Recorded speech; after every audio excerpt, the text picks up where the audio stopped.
कुछ स्टूडेंट के पास फैक्ट नहीं होते, यानी कि उनके पास डेटा नहीं, यानी कि वो जानते तो हैं कि ये एडवांस है, मगर वो ये नहीं बता पाते कि कौन कौन से ऐसे एग्जाम्पल हैं या कौन कौन सी ऐसी चीज़ें हैं जो इसके एडवांसमेंट को शो करती है। और इस वजह से कई स्टूडेंट इस क्वेश्चन को बाईपास करने की कोशिश करते हैं, और बाईपास करने की कोशिश में उनका जो बैलेंस है एक इंटरव्यू का, वो कई बार गड़बड़ा जाता है और उसका जो परिणाम है वो अच्छा नहीं होता, काफ़ी नुकसान होता है। बीएससी में है या एमएससी में है या आरपीएससी का इंटरव्यू है, बॉटनी से है, तो ये वीडियो आपकी ज़रूर मदद करेगा। जी हाँ, नमस्कार, मैं doctor Praveen Mohil, assistant professor, department of botany, university of Rajasthan, Jaipur, रूबरू हूँ एक खास कंसेप्ट के साथ।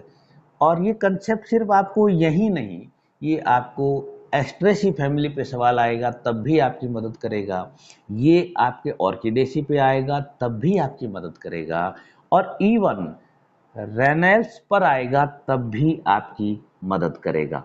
पोएल्स और Glumiflorae are considered advanced due to their specialised reproductive structure, यानी कि इसकी जो रिप्रोडक्टिव स्ट्रक्चर है, यानी कि इसके जो फ्लावर हैं, फ्लोरेट्स हैं, उसकी वजह से ये पहला कारण है।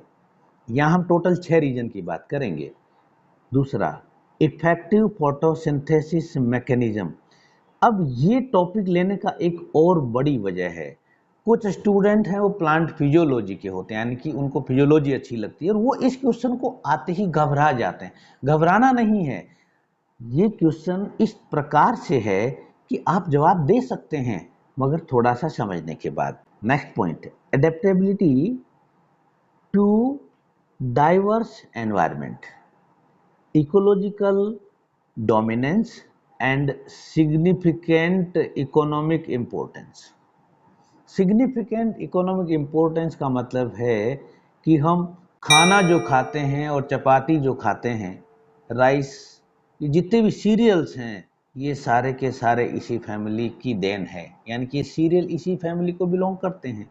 These adaptations have allowed them to become one of the most successful and widespread plant order on earth. ये मोस्ट सक्सेसफुल प्लांट ग्रुप है इस अर्थ पे। हकीकत यह है कि उसके पास डेटा होते हैं मगर उसको यूज करना नहीं जानता। कौन बच्चा है जिसको नहीं मालूम कि पोएसी में स्पाइक ऑफ स्पाइकलेट इन्फ्लोरेसेंस होता है? सबको मालूम है, स्पेशली उनको तो मालूम है जिन्होंने नेट जीआरएफ कर रखा है, जिन्होंने रिटर्न एग्जाम पास कर रखा है, जिन्होंने एमएससी अच्छे नंबर से कर रखी है, जिन्होंने बीएससी अच्छे नंबर से कर रखी है, सबको पता है। मगर इस सवाल के आते ही विड्रॉ हो जाते हैं क्योंकि ये नहीं पता कि इसका आंसर यही है क्या। तो पहला देखिए, स्पेशलाइज्ड रिप्रोडक्टिव स्ट्रक्चर्स, क्या लिखा है मैंने? Flowers and inflorescence. Inflorescence spike of spikelet और इसका फ्लावर यानी कि फ्लोरेट्स एंड ग्रेन्स, जिसको हम कहते हैं सीरियल्स का कौन सा फ्रूट होता है? कैरियोप्सिस, यानी कि जो इसका जो ग्रेन है वो इसका फ्रूट है। पहला इंपॉर्टेंट पॉइंट है और ये ऐसा पॉइंट है कि चाहे आपकी इकोलॉजी है, चाहे आपकी फिजियोलॉजी है, चाहे आपके जेनेटिक्स है, कुछ भी आपका सब्जेक्ट हो, ये इतना आपको मालूम है क्योंकि इतना तो बीएससी में सिखा दिया जाता है और आपने सीख लिया। अब आते हैं सेकंड पॉइंट कि एफिशिएंट फोटोसिंथेसिस, यानी कि ये वो फैमिलीज हैं जिसमें फोटोसिंथेसिस की गजब की कमाल की एफिशिएंसी है, जिसको हम कहते हैं C4 फोटोसिंथेसिस। आपने फिजियोलॉजी और बायोकेमिस्ट्री में पढ़ा है C3 और C4, यहाँ C4 की बात हो रही है। क्या कह रहे हैं? Many grasses within Poales such as maize, मक्का, शुगर कैन, गन्ना utilize C4 photosynthesis which is more efficient than the C3 pathway।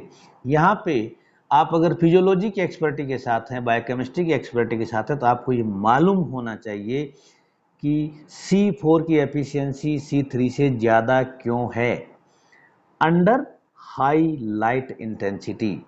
High light intensity का मतलब डेजर्ट, हाई टेम्परेचर मतलब desert, and low CO2 concentration. ये तीनों बड़े important factor हैं कि light intensity, high temperature and CO2 concentration, और उसमें ये जो प्लांट ग्रुप है वो काम करता है।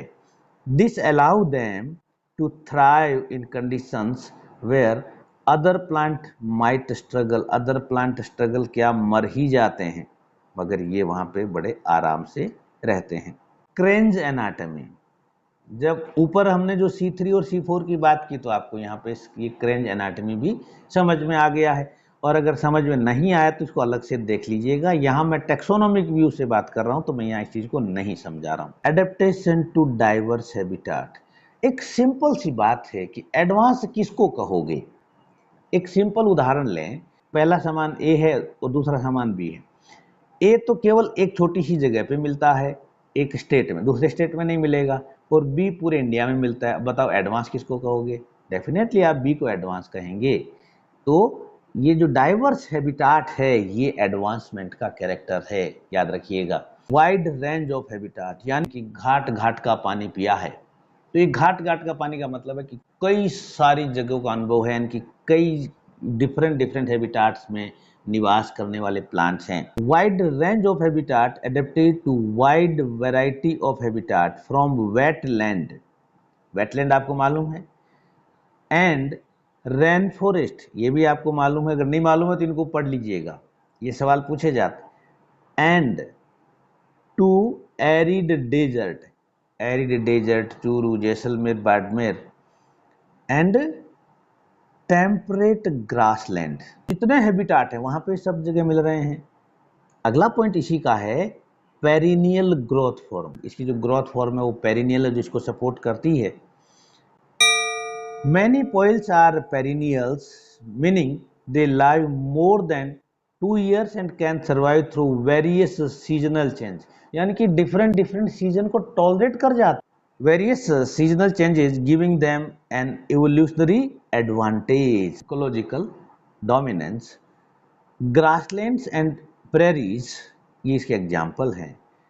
Poils especially are dominant in many ecosystem like prairies, savannas, playing a crucial role in these biomes ecology by providing habitat and food for numerous species, यानी कि इनकी इकोलॉजिकल डोमिनेंस है। Fire adaptation, some Poales species are adapted to survive and even thrive in fire prone environment with mechanism to quickly regenerate after fire event, यानी कि आग बेशक लग जाती है मगर उसके बाद ये बहुत जल्दी अपने आप को रीजनरेट कर लेते हैं।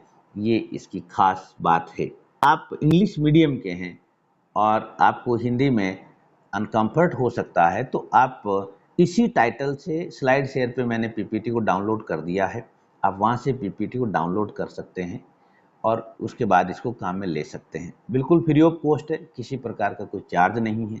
आप बॉटनी से हैं और आपका कोई बेसिक बॉटनी से या फंडामेंटल बॉटनी से जुड़ा आपका कोई भी डाउट है, कोई क्वेश्चन है तो आप पूछ सकते हैं मुझसे। इकोनॉमिक एंड एग्रीकल्चरल इम्पोर्टेंस, बहुत बड़ा फैक्टर है इकोनॉमिक का and agriculture importance. Staple food, staple crop यही देती है। Poales include many of the world's major cereal crop like rice, wheat, corn, which are fundamental to human agriculture and food security, यानी कि इसके बिना हमारा दिन नहीं चलता मेजोरिटी में।